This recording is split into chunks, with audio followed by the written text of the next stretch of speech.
there, it's Kevin with RogueDeckBuilder.com, and it's time for another Ixalan pre-release. So we're going to open my pre-release pack and build a deck out of it.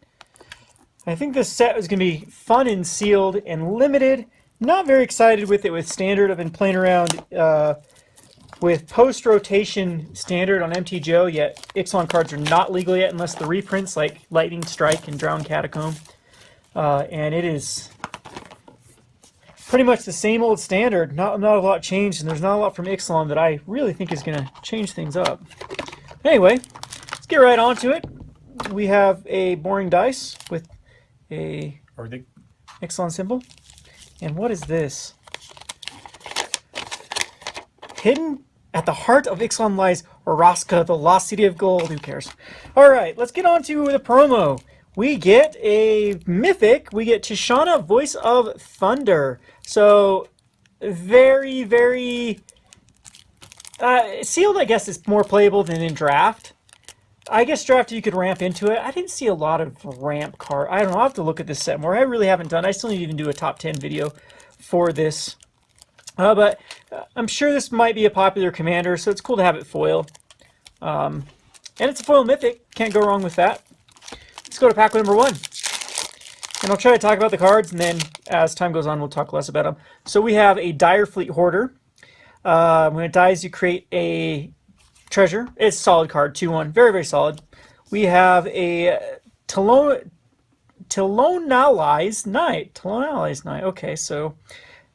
Or Talonalize. Okay. If you control a dinosaur, when it attacks, it gets +1/+1 until end turn. This is solid. Another solid 2-drop.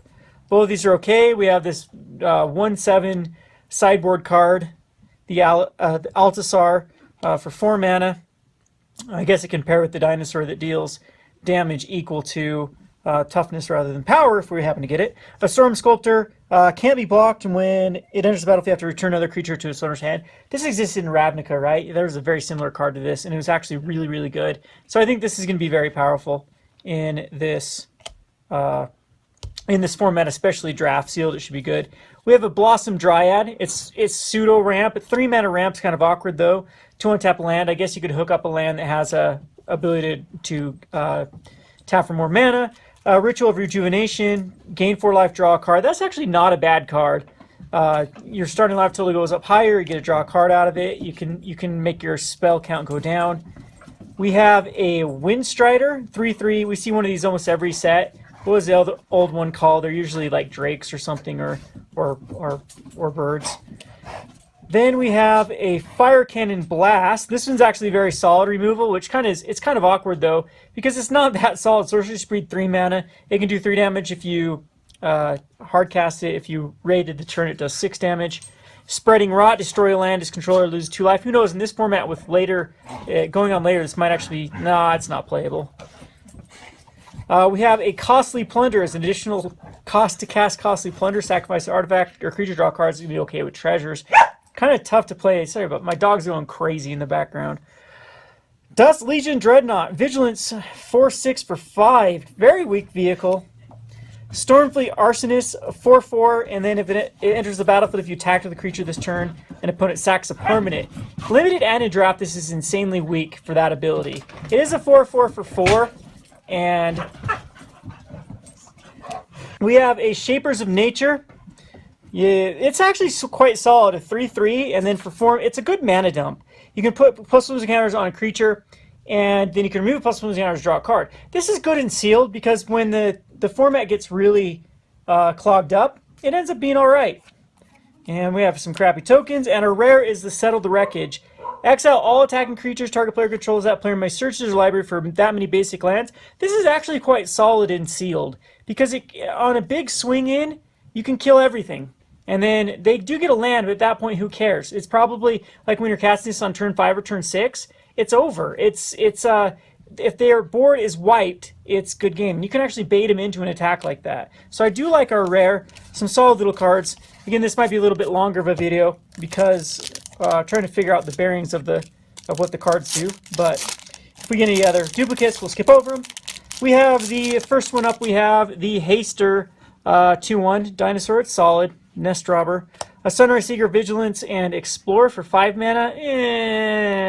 Top curve, yeah. White does seem to be more aggressive. It can be mid-range though when I was looking at it. Desperate Castaways can attack unless you control an artifact. 2/3 can be a little bit harder to get the treasures than it was in Kaladesh for artifacts. A Sun-Crowned Hunters, which is a 5/4. When Sun-Crowned Hunters is dealt damage, deals 3 damage to target opponent. This is a very, very solid card too. So red is looking okay so far. I do like the white because of the wreckage. Our green-blue, of course, is looking good too. Don't underestimate these 8 mana spells. It's a 2/2 for 2 mana. That's solid. Then you can sacrifice to give something plus 5/5 and trample very late game. This is more. You'd be surprised at how many times this has been useful.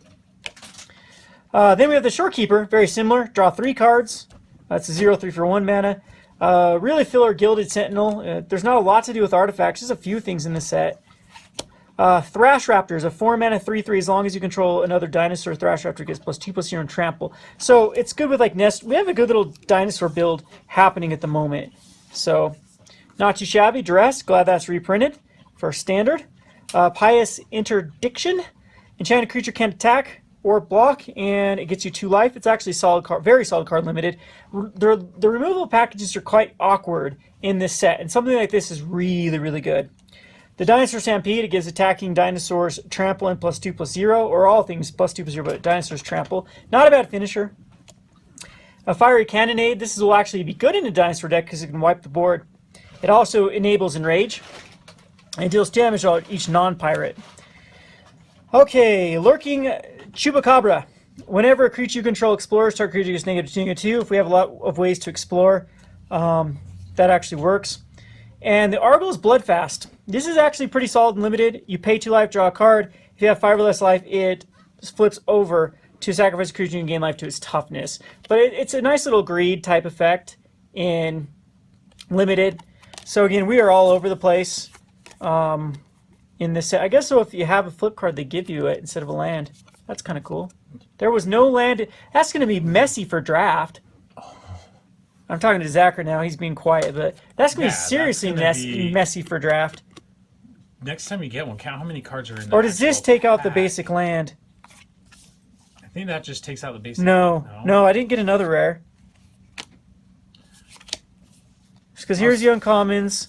Yeah, this is the rare. You got the flip, and there is... Oh, so they don't give dual rares now. You get 1 rare.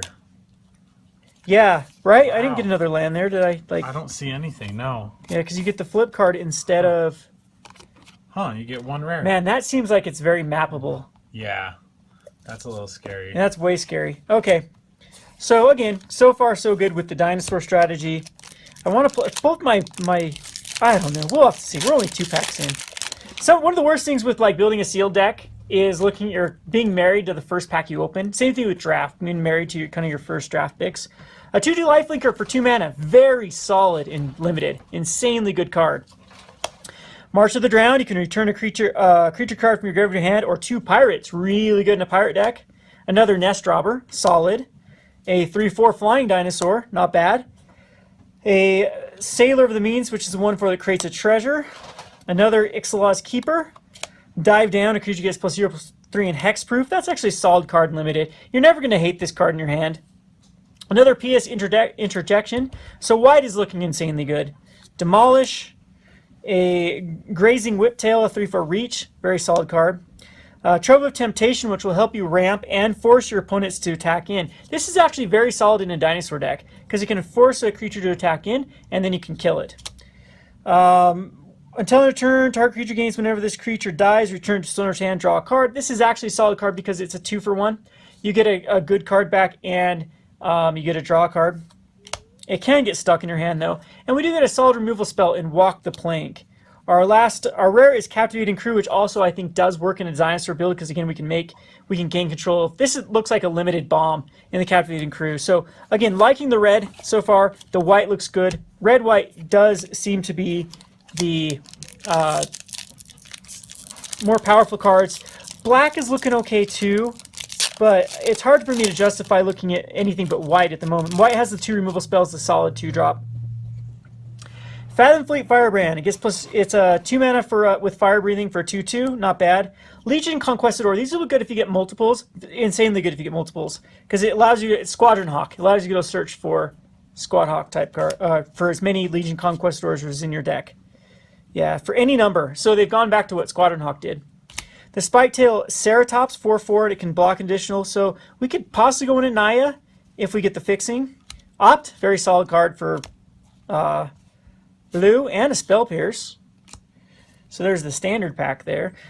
We have a Hammer Skull, which, again, with Dinosaur, it's not bad. Whenever it enters the battlefield, or attacks, tap it. This is solid card. That's a 2/3, and whenever it attacks, you tap something down. This is just a strict upgrade to an old school M14, I believe. I dropped it like crazy. It was a 2/2 that did this ability. So I know that they're really good. Windstrider, 3/3, Flying Flash, 5 mana. Yep. A Hierophant's Chalice, it ramps, and you gain a life and lose life when it comes to play. Not too shabby. Another Costly Plunder. This has double strike if you control a vampire. Oh, don't do this to me. Gives me another Shapers of Nature. Really makes me want to play blue-green because of double Shapers of Nature and Tishana's Voice of Thunder. And we get a Thundering Spineback, which is a very solid, gives all dinosaurs +1/+1, and the extremely good mana dump. This feels like a rare to me. Even though it's 7 mana, if you can get to the late game, this can just take it over. And okay, oh, the foil land took the spot of the common. Okay, I'm like, why does this one have a land? And it gives me a foil land and a Thematic Compass. This searches for a basic land and puts in your hand. In the beginning step, if you control 7 or more lands, it transforms into the Spires of Erasca, which allows you to untap an attacking creature and remove it from combat. I don't know how I feel about it. It's card advantage, though. It's probably going to go in every deck that I build here. So, man, we're all over the place. I actually think black's our weakest color now that I look at it. Blue is very awkward too, even though I've got the blue support though. Dual Shot, very solid card. More reasons to go into red. There's a lot of 1 toughness creatures, especially pirates. This is our answer for it. Slash of the Talents is 2 damage target attacking or blocking creature. Another reason to go to red-white. I have a hard... unless these 2 packs have something amazing, I think that it's red-white. Mark of the Vampire, 4 mana. I could probably go into green to splash it because we do have a little bit of fixing. Depths of Desire, return target creature to its owner's hand and you get a treasure. That's a solid card in limited. Ramps you up and gets rid of a creature for a turn. Put a +1 counter on target creature. Another if it's a merfolk. Another Tapper Dinosaur. Another Windstrider. Another Chalice. Another Costly Plunder. Another Fire Cannon Blast. Oh yeah, this is red-white. We're going to late red-white, maybe green. Oh, yep, splash the green for the 2 Thundering Spinebacks. It's going to take us a while to get there, but we have insane removal package. The Marauding Looter, at the beginning of your end step, if you attack with a creature this turn, you may draw a card and discard a card. Solid for 4 mana. And, oh geez, a fixed Cyclonic Rift. But this is just backbreaking in limited. If the board gets stalled, this will just win the game. So Bomb Rare in blue, which we sort of could go blue-green. I mean, the Tishana's Voice of Thunder is looking good with those 2 5/5 dinosaurs. No. This was the one that wants to go wide. That's Price per Hexagon I'm thinking of. I don't know. It might not be enough to justify going into the blue. Last pack. So it's still nothing very expensive. I don't think we've really got anything that's... It's all up in the air, though. This set's so weird. No one knows how it's going to impact. Some of these flip cards are no one's really going to know how well they're going to play in Standard until we actually do play them. Vampire Zeal, +2/+2, and it gives first strike to a vampire. Deadeye Tormentor, when it enters the battlefield, if you attack the creature this turn, target opponent discards a card. So it's the weaker version of the Warrior one that was in Konzatark here. Sure Strike, +0/+0 on first strike. A nice little Explore card, a 0/3, becomes a 1/4 if you didn't get a land, if you do get a land. This is a very, very solid card. And it's going to do everything we want to do to get us to the late game. So Naya is looking what we want to do. Opt, Direfleet Interloper, it explores for 4 and Menace. We have a Swashbuckling, which is the Goblin something reprint. Siren's Ruse, exile creature control, return to the battlefield and control within a turn. No, just return it back, and there's a pirate card to get a draw card. This is kind of solid in pirates. I'm not sure. This is actually very welcome. This will help us fix. Run aground. Actually a very solid card. Do not underestimate the power of this card. You get to put a dark artifact creature on top of its owner's library. It's removal. It goes back on top. It sets them back curve-wise. Makeshift Munitions. I do want to build a standard deck out of this makeshift munitions. Really like it with like Karizev as it's creating monkeys. It's kind of funny it's got the monkey here, but you're going to be flinging monkeys at people. So the token monkey after it does damage. Vineshaper Mystic enters the battlefield, put a +1/+1 on 2 merfolk, so it ends up being a 2/4 itself, which is pretty solid. And this is one of the coolest, the better explore cards. Just a 1/2 for 2 mana. Could be a 2/3 for 2. And yeah, it's not bad. Oh, and then it gives me this Fel Flagship. Pirates get +1/+0. And whenever a Fel Flagship deals combat damage to a player, that player's card's a card. Pretty solid little card. Probably can go in any deck. Doesn't have any evasion though. Kind of awkward the crew cost on this too. I don't know. It's tough. Tough to justify this one. I'll have to put it in different piles and look at my different tribes and see where we're at. But to me, it just looking over at red-white does seem the route to go. We'll get back to you when the deck is created. Alrighty, so here is the completed deck. Not too happy with it. I was just looking over red. Red didn't have enough. It was scattered. The curve was very awful for red. The removal was sorcery speed without having raid reliably online. So that was the reasoning for not going red. Again, it just didn't have anything that was too tempting to make it play. Whereas I relooked at blue, and I think I was undervaluing Windstrider in this format. There didn't tend to be a lot of... It does get blocked by like the Grazing Whiptails as well as the 3/4 dinosaurs out of white. However, I think that they're still good in this particular deck because I'm going to use them as kind of the tempo-based strategy with... They can be pseudo removal. You can flash in and block a 2-power creature. So another cool thing is it is a merfolk, and we have this River Herald's Boon, which I think works very well. They become a 5/5 flying, so that ends up being a pretty quick clock. And then the Storm Sculptor as well can be a 5/4 unblockable. And then we can hook it up with like Shapers of Nature. So I mean the win cons in this deck are going to be the Spineback, the Windstrider, the Sculptor, and the Shapers of Nature. I think we'll get the job done. The good thing about this deck is we do have a lot of sideboard options too that we can bring in to just really clog the board. Cards like the Shorekeeper can come in, or the Spell Pierce, Dive Down can be used to kind of protect our stuff. Same with Siren's Ruse. So how we're gonna play 17 lands, and then even with 2 ops, we want to hit land drop every turn with this deck because we are a good deck at utilizing excess mana. The Compass, the Thundering Spineback, and the Shapers of Nature are going to allow us to do so, as well as these Ixalan Keepers are also not that bad, as they allow us late game to sacrifice them for 5/5 and trample, which you never know, that might be the difference of the game. But what they are really doing is just coming out early to chump block those pirates. The Diviner is pretty good too, as it's a 0/3 and gets you a land, or is going to be a 1/4 for... excuse me, yeah, 1/4 for 2 mana, which is really good, again, with really clogging the board until late game. So onto our 3-drop slot, we have Shapers of Nature ×2. We also have the Sailor of Means, which is a 1/4 that adds a treasure, which we can then sack to ramp up to like a Windstrider. And we have the Vineshaper Mystic, which puts +1 with counter on up to 2 target merfolk creatures you control. Again, we have a lot of merfolk, so it worked in this deck. And then the Blossom Dryad helps us ramp as well, as it can untap any land. So the 4-drop is just going to be the one being a very defensive card with a 3/4 for 4 mana, solid card, as well as the Storm Sculptor, the 3/2 can't be blocked. Then, of course, we talked about the Windstrider and the Thundering Spineback, which is what we're going to try to get to late game. I do have to splash white for the Pious Interdiction. That's the only reason we're splashing it, just 2 planes. I decided that it just wasn't worthwhile to play the XL attacking creatures. We are going to try to stall the board out until our Thundering Spineback can come out. The interdictions work perfectly for that. We're going to run Depths of Desire in here too to return a creature and ramp by putting an artifact into play, so it is going to get us to where we need to be. River's Rebuke, again, is just insanely good. It's hard not to play a deck or play it if it's in your sealed pool. And then Run Aground is also very solid removal. Eventually the Thematic Compass, if it flips too, can be a really good way to stop our opponent from doing what they want to do. So it's a very solid deck. I'm happy with it because in a skilled player's hand, this is going to be... Of course, there's going to be better bombs out there. I didn't get any...